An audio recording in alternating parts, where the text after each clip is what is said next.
제가 중심에 나오는 것만 봐주면 되겠습니다. 네, 보여주시면 됩니다. 그 지금 우리가 지금 이게 거창 사과밭에 이 시값을 한번 보자고요.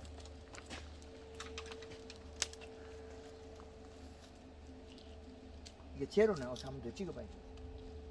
제로 네, 제로는 조금 졌는데 제로는 아니지 싶습니다.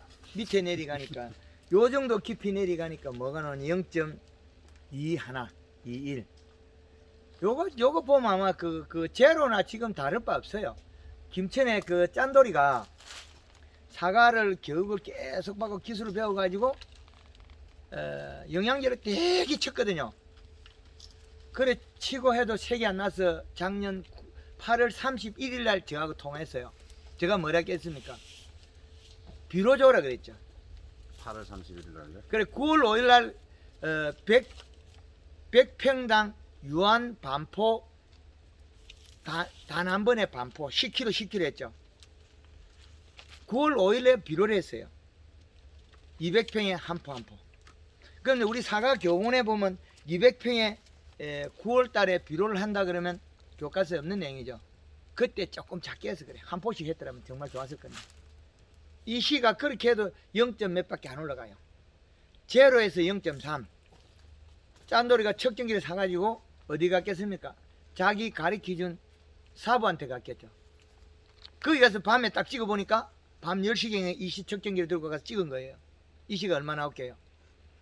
0.5에서 0.9까지 나와요. 그 집에는 색이 잘 나와가지고 계속 배웠는데 아무리 영양제를 치도 색이 안 나오는 거예요. 영양제로 사과 색을 내려고 하면 돈을 수없이 갖다 해야 돼요. 비료를 가지고 색을 내야 돼요. 질소, 인상, 가리, 복합비료 좋은 거 있잖아요. 이게 보약이라는 거죠.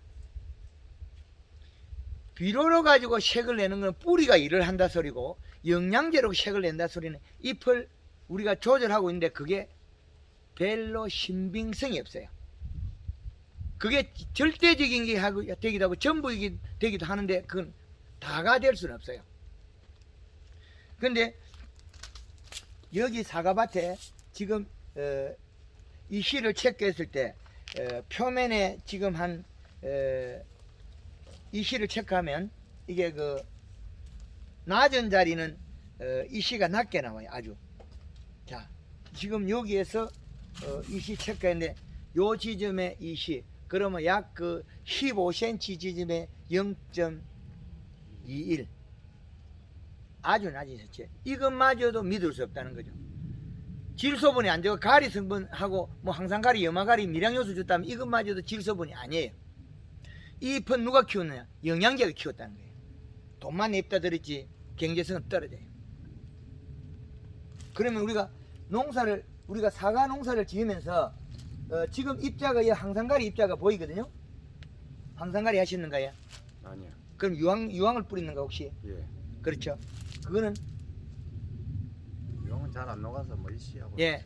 근데 자 나무 옆에 지금 요 지점에 떨었는데 뭡니까? 안 줬죠. 가해만 주고 제로 나와요. 이건 안 먹고 사과를 많이 따면 대박인데 식물이 대사작용할 때 에너지를 써야 돼요. 어떤 에너지는 제로 에너지는 없습니다. 제로 에너지가 됐다면 지구가 멸망할 거예요. 흐름이 없죠. 흐름이 없으면 새는 날아다니도 공짜로 날아다니고 벌레 안 잡아먹고 그죠? 새가 벌레 안 잡으면 지구상이 어떻게 되겠습니까? 벌레 너무 많이 늘어나겠죠? 그 새가 벌레 안 잡으면 새끼도 날 필요 없어. 지 혼자 사니까.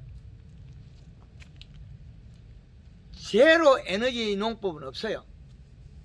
안 먹고 농사를 알린다. 그래서 일부 농가에서 가면 자 보자고요. 이 시량이 자 지금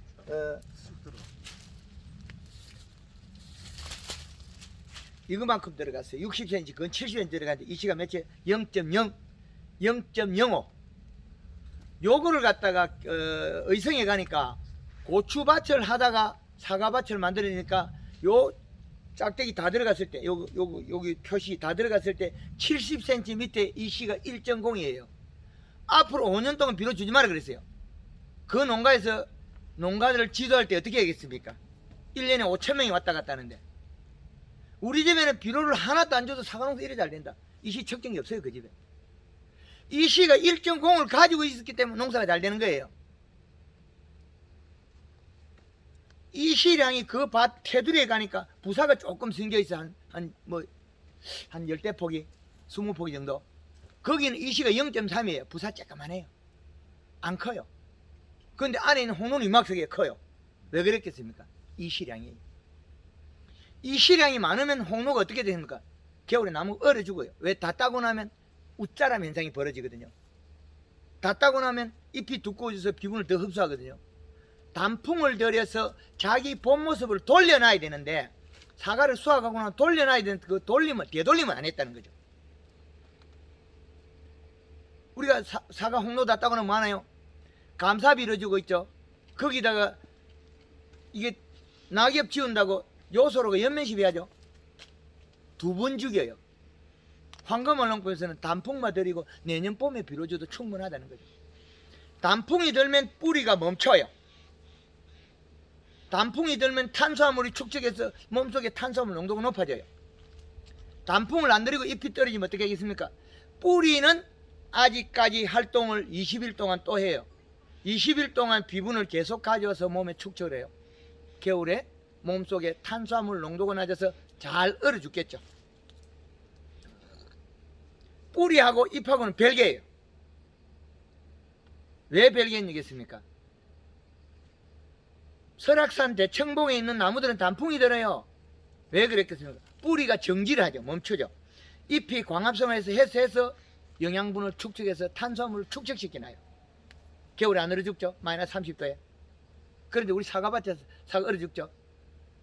감사비로 단풍이 안 드는 거 거기다가 요소를 시용해서 잎을 떨어뜨리고 있죠. 질소분이 또 들어갔죠. 그러면 이 나무가 뿌리는 뭡니까? 내려오는 영양소에 의해서 뿌리는 활동을 계속해요. 전기불처럼 딱 끊으면 뿌리가 끊기는 건 아니죠.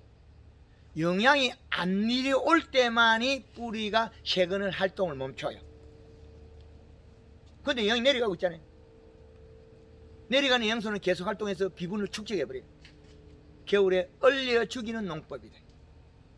아주 안 좋은 거죠. 그래서 사과의 기본값 이 시를 가져가야 됩니다. 자, 여기서 보면 우리가 요 과총엽을 따가지고 보면 요게 길어요. 그리고 위쪽에 잎은 가면 이게 둥글어요. 과총엽을 키우기 위해서 에너지를 들인 거죠. 우리는 황금알 농법에서는 요 정도 같으면 이 정도 크기를 만들어요. 이건 기름기만 키우지 넓이가 없죠. 그럼 결국에는 요건 잎만 늘어뜨렸지 뿌리까지 못 뻗쳤다는 거예요. 두텁게 계속 가져가고 뿌리에 넓게 만들어요. 황금알은 요 줄여서 이거만하게 만들어요. 더 큰 걸 줄여서 이렇게 만들어요. 그럼 이건 가짜를 만든 거죠. 조금 재주 부린 거죠. 이거는 그 재주 부릴 때밖에 말을 표현할 수가 없어요. 황금알 농부 이렇게 둥글게 만들고 힘을 강하게 만들어 뿌리까지 뻗치기를 계산하는데 이건 늘어뜨기만 해요. 황금알 농부 농가들 가면 잎이 둥글어요. 우리는 사과 잎이 길쭉한 걸 알고 있죠. 길쭉한 게 맞아요. 둥글게 만들어서 힘을 안배를 뿐이지. 우리가 절간을 좁혀야 되는데 이 절간을 좁히는데 우리는 가지에서 보면 마디가 좁은 자리도 있고 긴 자리도 있어요. 여기는 너무 가지가 없기 때문에 가지가 뛸 만한 게 없어요. 잘라가 보여줄 만한 게. 왜 그러냐면 이 봄순들은 너무 개수가 적어서 그래요. 김 회장, 이거 봄순 개수가 너무 적죠? 봄순 개수가 내년에 결과모지가 예. 보이죠? 우리는 결과모지가 많죠? 아니 이거는 그래도 뭐 생긴다고 도장지 다 날려서 그렇지. 아니요. 많았겠죠. 결과모지는 안 날렸거든요. 예. 그 결과모지 발생률이 낮다는 거죠. 그죠? 힘이 강해가지고 봄순을 뻗쳐내야 되는데 봄순 뻗어 나오는 양이 적어요. 봄순이. 올해 이제 첫해 해면 봄순이 많이 나와요. 내년에 더 많이 나와요. 우리가 그 작은 액화들 있죠. 쭉 길어가 이렇게 길어져요. 썩이 좋은 가지로 바뀌는데 그 역할을 못한 거예요. 그 잎에다가 봄순에 영양을 먹이면 봄순이 쭉 길어져요. 길어지는데 마디는 짧아요. 잎은 둥글고. 잎은 둥그러져야 되는 게 표면적을 줄여야 된다. 잎이 둥그러지면 절간이 짧아져요. 절간이 길다 소리는 잎이 이렇게 길쭉하다 소리거든요. 그건 이거는 뿌리도 못 뻗쳤다는 거죠. 이건 뿌리를 뻗칠 정도고. 그러면 후반기에 뿌리가 뻗었다는 거겠죠. 이 나무 전체를 보면. 그러면 요 가지에서 보면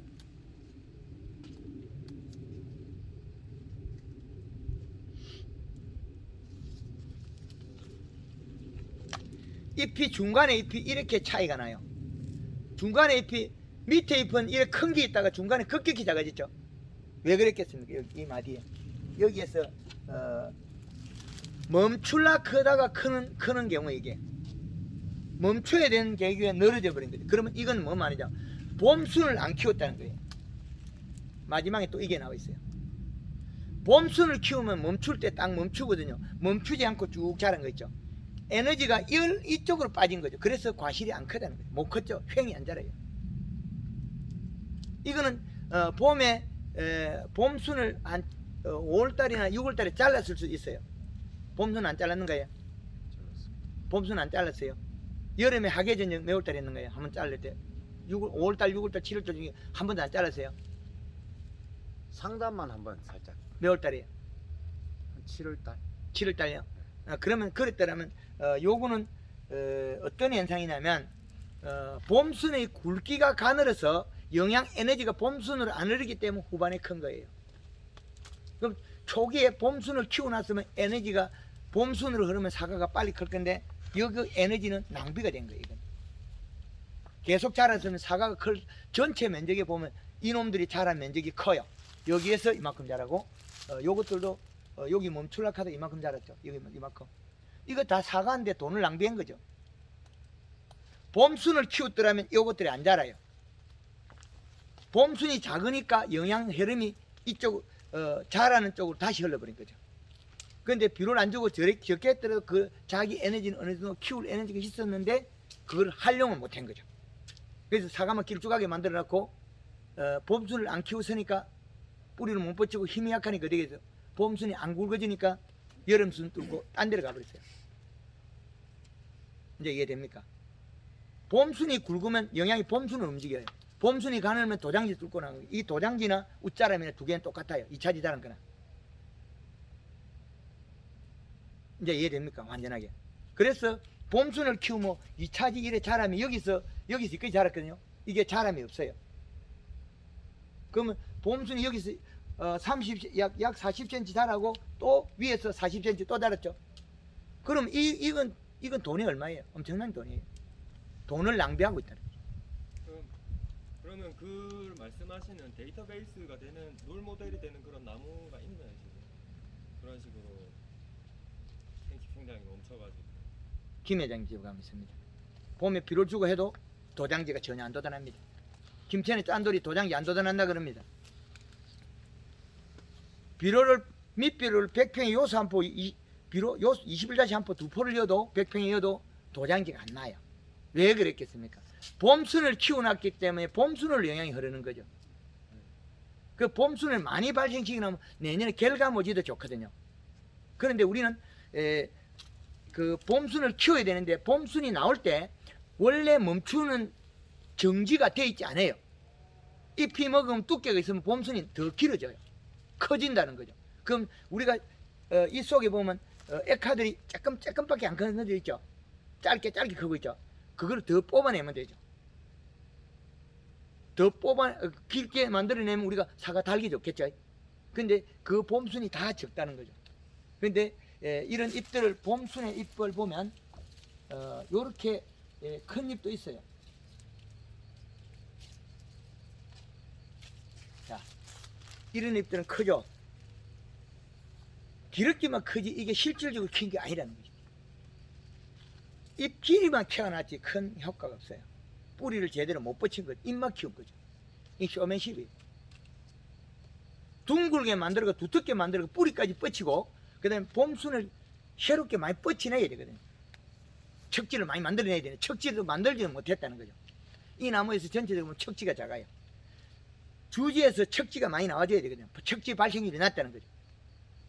그리고 나무의 뿌리가 힘이 약해요. 그래서 그리고 늦게서는 또 영양이 튀어나와 버렸어요. 비분을 가져온 게 웃자람이 일어나서 과실로 가야 될 영양소가 이 자라는 쪽에 더 많이 가버린 거죠. 그러면 가지가 빈약하다는 거죠. 봄순이 빈약하다. 영양 축적해야 되는데 영양 축적이 안 된다는 거죠. 여긴 뒤죽박죽 섞여 있어요. 영양 균형 배합이. 그 결과물이 어떻게 되냐면 이 사과가 이렇게 길쭉하다는 거죠. 살을 못 붙였죠. 이 2차지 발생률만 줄였더라도 2차 성장만 줄였더라도 이 사과는 더 큰 게 나와요. 그 말은 봄순을 정확하게만 키워냈더라면 이거는 영양 손실이 없죠. 이거만큼. 그럼 이거만큼 생긴 이걸 갖다가 김 회장 집에 이렇게 쭉 뻗은 거 있습니까? 이건 여기에서 다시 한번 더 자랐거든요. 이 자리에서요. 이 자리까지. 여기에서 약 한 70cm가 크고 그 다음에 여기서 또 40cm 또 자랐다. 이런 거 많이 있습니까? 뭐 들어 나오긴 나왔어요. 나왔는데 많지 않죠. 예, 많이 그게 그 말은 사과에 크는데 에너지를 쓰도록 봄에 바꿨다는 거죠. 이게 발생하면 사과 절대 안 커요. 에너지가 이쪽으로 부드러운 사과보다도 얘가 더 부드럽거든요. 부드러운 새순에 많이 커요. 그럼 얘는 어떻게 되겠습니까? 내가 에너지가 많으면 키를 키우면 햇볕을 많이 받는다. 다른 놈보다 키가 커야 내 살아남다는 거죠. 키 크려고 키운 거거든요. 그런데 굳이 이걸 발생 안 시키면 우리가 경제적으로 더 유리하다는 거죠. 경제적으로. 그 경제적 손실이 많이 발생했다는 거죠. 그런 부분이 여기에서 허점이 생긴다는 거죠. 그래서 사과의 기름기는 좋으나 종방향은 좋으나 횡이 없다. 지금 현재도 이식값이 낮다. 그리고 지금 현재는 이 사과는 단단하고 저장형의 모든 걸 상당히 갖추고 있습니다. 그러나 이 사과 잎을 문질러 보면 밋밋하다. 잎 두께가 단단하고 칼슘과 가리 성분을 가있지 정말 두꺼운 잎은 엠보싱이 없다는 거예요. 펴져 있을 뿐이지. 그래서 사과의 횡으로 자라지 않는다. 육질이 딱딱하다. 칼슘량이 많아서 영양 균형이 안 맞다는 거죠. 맞습니까? 제가 한 말이. 뭐 질소는 거의 안 졌으니까 뭐 그 말씀도 맞는 것 같습니다. 예. 근데 질소가 안 좋은데 자랐잖아요. 여기에 질소를 안 좋은데 이만큼 자랐어요. 그죠? 이걸 갖다가 과실로 해서 엄청 효과적이죠. 그래서 봄순을 더 키웠더라면 이게 과실 쪽으로 다 갔죠. 이 가지들이 한 나무의 기본이 20cm, 30cm 다 나와 있어요. 가지에 웃자란. 여기에서 이 가지를 자세히 보면 여기에서 이거만큼 자랐고 이 가지를 당겨 보면 이 가지도 자란 게 여기에서 이만큼 뻗어 자랐거든요. 그러면 기본으로 뻗어 나온 게 자기가 한 30에서 한 요게 30에서 약 한 70cm의 봄순이 났어요. 그런데 여기에서 70cm 난 놈은 더 많이 뻗어가지고 70cm에서 멈춰야 될 게 40cm가 또 자라있다는 거죠. 20cm, 30cm 자랄 또 그 위에 20cm, 30cm 자라있다는 거죠. 그러면 경제적 손실을 유발시킨 거예요. 왜? 어떻게 유발시키냐? 봄순의 두께가, 잎 두께가 얇아서 봄순을 많이 못 뻗쳐서 자람이 부족분을 갖다가 2차 성장시키고요. 멈추지 않은 생장점으로 영양이 이동한 거죠. 이제 이해되죠? 예, 그래서 요거는 생산량 감소입니다. 이 가지를 한번 보면, 자, 이 가지가 쭉 나가다가 멈출라 캔 시점이 나오죠. 여기 잎이 작죠? 잎이 작은 거 나오죠? 그럼 여기에서 멈출라 그랬는데 계속 자라버렸어요. 그럼 이 손실분은 사과에 갈게 손실됐다. 지금 이게 이로 인해 가지고 우리는 또 임금비 또 많이 들었죠. 요 놈을 또 이파리를 땄잖아요. 여기 멈췄으면 잎따기도 안 해도 되죠. 그죠? 지금 이 긴 가지를 또 잎까지 땄단 말이에요. 그늘진다고. 그럼 여기서 멈췄으면 잎 따기 할 필요도 없죠. 도장, 이게 여기 도장을 했는데 여기서 잎을 땄잖아요. 그 인건비까지 또 낭비가 됐다는 거죠. 그래서 우리가 하는 작업 과정들이 일련의 과정들이 우리가 그 허점이 나오는 부분을 보완해야 돼 계속. 그런데 이런 과정은 언제든지 발생할 수 있거든요. 계절에 따라서. 그래서 그런 부분을 계속 잡아내면 되겠죠. 이 가지 하나 잘라도 될 만한 거 하나 잘라줘 보세요. 긴 가지. 한번 잘라 됩니다. 네. 칼 드릴까요? 자, 여기 있습니다. 칼 있는데 한번 대충 잘라주고 있습니다. 어차피 이 정도는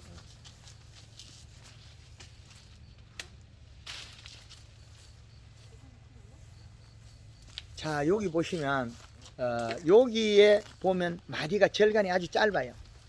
여기에서. 그럼 이 면적이 지금 여기에다가 또 밑에 20cm가 붙었거든요. 그럼 얘는 원래 가지가 60cm에서 멈춰야 돼요. 그럼 여기에서 멈춰를 달 때 잎이 적죠. 여기 작은 잎들이 나오죠. 그럼 위에 잎보다 작은 게 나왔죠. 밑에 잎이. 그럼 얘는 멈춰야 돼요. 멈춰야 되는데 자랐죠. 그럼 여기서 이만큼 손실이에요. 경제적 손실. 그럼 이 가지는 40cm에서 60cm에서 멈춰야 되는 가지인데 더 자란 거예요. 그럼 이거만큼 자라는 시기 안에 사과가 안 자라버렸어요. 그러면 경제적 손실이 얼마겠습니까 우리가? 나무마다 싹 다 돋았잖아요. 나무마다 전체. 비료를 안 줬는데 가지가 왜 돋아야 되냐? 분명히 비료 안 줬다 그랬죠. 질소분을. 질소분을 안 줬는데 돈을 벌어야 될 에너지들이 어떻게 하요? 도장지로 또 튀어나오고 있어요. 왜 그러냐? 그거는 봄순이 짙게 자라서 그렇다. 봄순의 잎이 두께가 얇아서 그렇다. 이런 결론이라고 했죠. 봄순에 이렇게 크게 만들어야죠. 두껍고 크게. 그런데 에너지를 낭비를 했죠. 요것 때문에 사과의 봄순의 잎을 길쭉하게 만들어 종을 키웠는데 횡이 못 자랐겠죠. 요것 때문에. 그럼 이 나무의 전체 발생률을 보면 엄청나게 경제적 손실이죠. 그리고 지금 보면 이 나무를 또 잎을 뜯었죠. 이거 인건비는 여기서 아예 안 자랐을 건데 이게 또 자라 있으니까 이만큼 잎을 뜯었잖아요. 경제적 손실이. 돈이 헛낭비가 됐다. 그리고 지금 여기 보면 심줄이 노란 게 보여요. 가리. 요거는 염화가리 500g 1kg 550원만 하면 요 색깔 만들어요. 요 색깔 만든다고 돈 많이 들었죠. 그렇죠. 한 통에 그리고 요거 여기 또 노란 색깔 그러면 단단한 칼슘 그런 거 몇 가지 돈이 들었는데 그게 크게 안 들어도 될 게 들었다는 거죠. 그리고 이게 지금 사과 잎이 좋은 것처럼 해 보이지만 엠보싱은 없어요. 엠보싱이 있다면 형이 자라요. 엠보싱이 없는 이유는 토양에 비료가 없고 원인은 비료량이 없어서 그래요. 질소분이. 엠보싱이 없다. 그래서 사과가 안에 육질이 단단할 뿐이지 부드러움이 없다는 거죠. 봄순을 키운다라고 얘기하셨는데 봄순을 키우는 방법을 다시 한 번만 좀 정리를 해주시겠습니까? 봄순을 키우려면 지금 이 나무를 사과를 수확해 놓으면 단풍을 들여야 되죠. 단풍을 들이면 가을에 그 감사비를 안 줘야 되겠죠. 골드 칼라 2리터에 설탕 3kg에 염화가리 이거 사과 따고 하면 5kg부터 써도 됩니다. 10kg까지 그 가리 양만 늘리면 되겠죠. 골드 칼라 2리터 설탕 3kg 염화가리 5kg 가리 양도 5kg, 염화가리 5kg 들어가면 그 이후로 가리 양만 더 늘려서 그린하고 설탕 칼라하고 설탕 같은 방법으로 골드 칼라 2리터 설탕 3kg 요거는 기본으로 잡고 가리 양만 늘리는 거죠. 온도가 내려가면 염화가리 10kg여도 얘들이 염화가리 살포인지 안 살포인지 몰라요. 많이 먹고도. 그리고 이렇게 해서 몇 번 해서 단풍을 들여야 되겠죠. 가리 양을 늘리면서 그 단풍을 들이면 뿌리가 멈춰요. 겨울에 탄수화물이 높아서 탈수 현상이 줄어들어요. 그리고 내년 겨울에 12월 달에 첫 추위 오고 나면 유막 코팅 물 500에 식용유 18리터 한 통부터 한번 해보세요. 김 회장님 우리 몇 통 쓰죠? 몇 통 쓰죠? 유막 코팅 작년에 세통 세 통 쓰죠? 54리터 썼어요. 54리터 썼는데 회식만 잘하고 SS기 빨리 가면 이상이 없어요. 그리고 SS기 살포할 때 밑에 많이 맞기 때문에 밑에 좀 노즐을 잠가 버리세요. 그리고 물 500에 식용유 한 통부터 해보시라고요. 그리고 남는다고 재벌 치지 말고, 남는다고 두 불 치면 장애가 와요. 그리고 물 500에 식용유 한 통에 퐁퐁한 4리터 정도, 아니면 가성소다를 이어가지고 아마 해석하는 방법을 해보든지. 예, 그거는 아직까지 안 해봐서 그 말씀 못 드리겠고. 유막 코팅하면 탈수가 줄어들어요. 겨울에 동해가 탈수입니다. 탈수를 막기 위한 거는 첫째적으로 단풍을 들여야 된다. 몸속에 탄수화물 농도를 높여야 된다. 단풍 들일 때는 요거는 시기는 언제부터 어떤 수확하고 나면 하면 되죠. 수하고 아무 때나? 예, 그때부터 하면 되죠. 홍로는 그럼 지금부터 해야 됩니까? 이게 뭐 아니면 후지하고 같이 지금부터 얘가 활동을 하기 때문에 생식을 돌리는 게 낫죠. 이게 따버리면 뭐 젊어져 버려요. 소리 더 자랐다. 그래서 빨리 하는 게 나아요.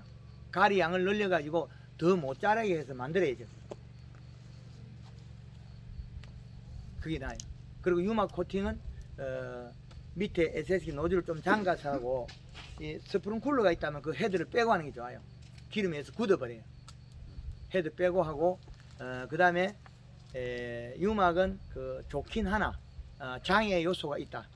그거는 그 기름하고 물하고 완전히 해석이 돼야 되는데 해석이 안 됐거나 퐁퐁 양이 적어서 기름이 그 물하고 따로따로 놀았다는 거죠. 그래서 기름을 살포할 때는 밑에 아래쪽에 SS기 노즐을 좀 잠가라. 잠가서 해라. 그리고 한 개씩 한 개 잠가고 해야 돼. 그 위에는 장애가 없는데 밑에 장애 있을 수 있다. 기름은. 그리고 남는다고 재벌하지 마라. 그리고 봄에 이제 목면 시비 잠 깨우기. 가을에는 단풍 들이기가 중요하고, 겨울에 유막 코팅, 봄에 잠 깨우기. 그거는 물 500에 설탕 10kg 1차. 골드 칼라 1리터. 봄순이 나오기 한 20일 전부터 하면 되죠. 20일 전에 1차 설탕 10kg, 골드 그린 2리터. 그때 그림이죠. 2차부터는 그렇게 5kg씩 해서 사용하고. 참 쉽죠?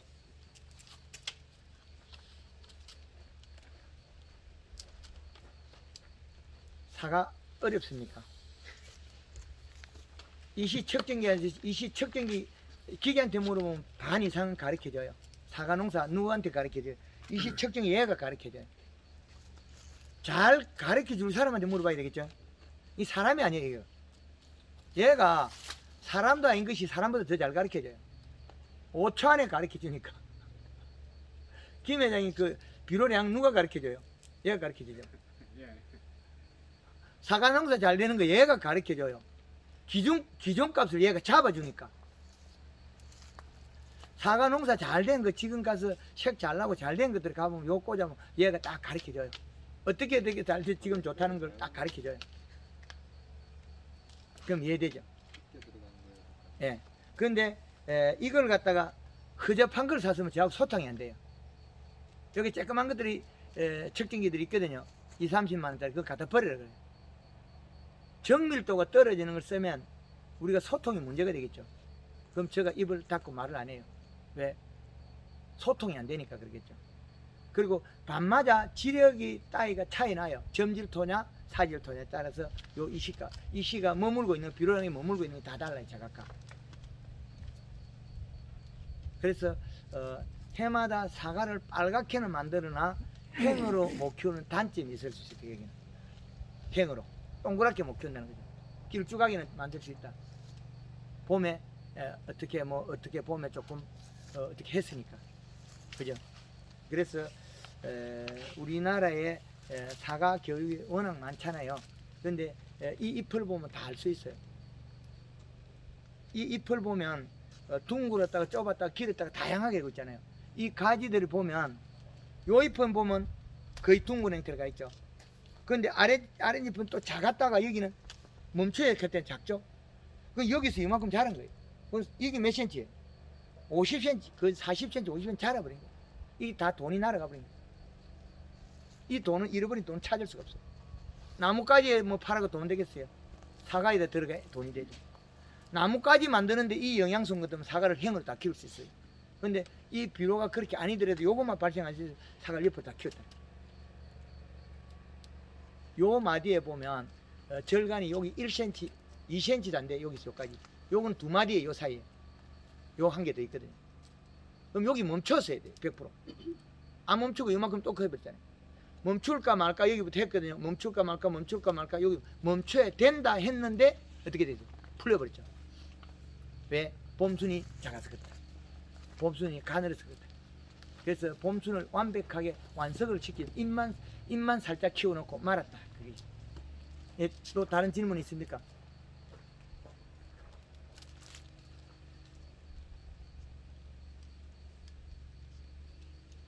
이제 참 쉬우니까 다 배웠죠. 그렇지. 사과 참 쉽잖아요. 우리가 저 사과를 갖다가 이제 이제 순이 이렇게 튀어 나올 때, 예, 봄순이. 예, 그 보면은 도장성 가지나 이런 걸 갖다가 이제 적심을 하잖아요. 예, 적심 같은 걸. 예. 뭐 그런 것도 도움이 됩니까? 그걸 적심을 왜 해야 되는데?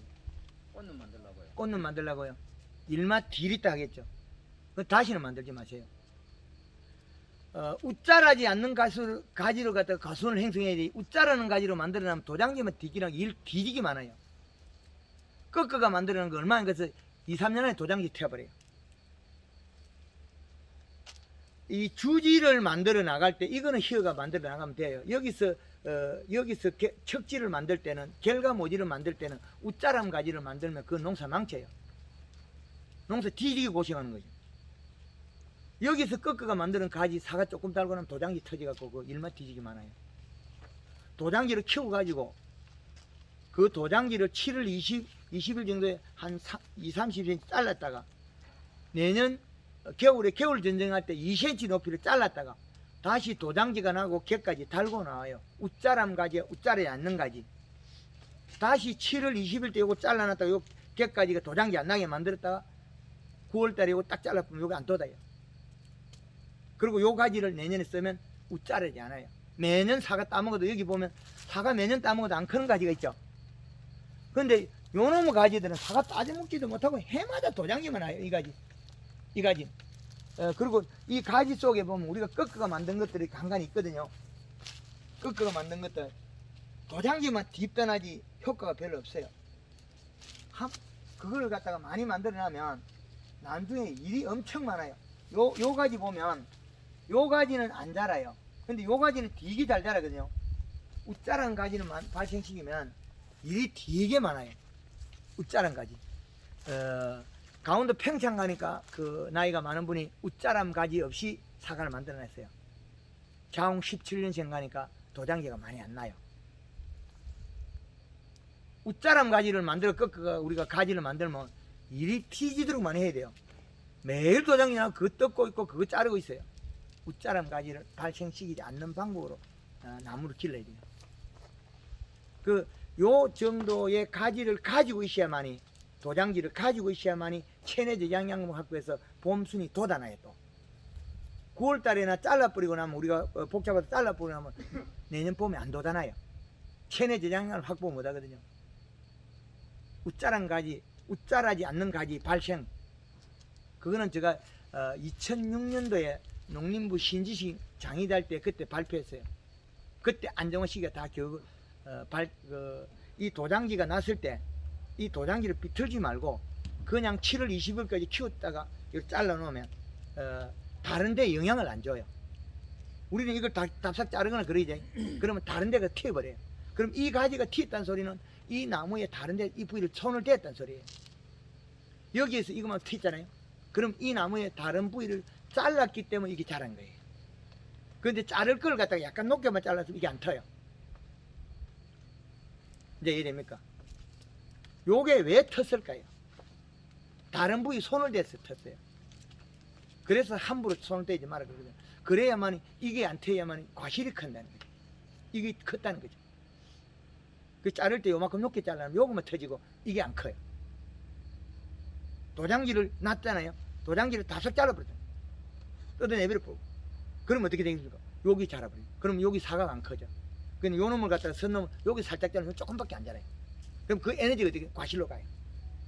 이거는 굉장히 손실을 엄청나게 유발시킨 거죠. 하여튼 그 어려운 것들은 그 유튜브 상에 더 많이 있으니까 더 많이 그 하도록 하고 하여튼 저를 여기까지 오게 해주셔서 감사드리고 앞으로 같이 부족한 부분을 저도서 공부를 많이 하고 많이 돕도록 하겠습니다. 예, 감사합니다. 수고하셨습니다.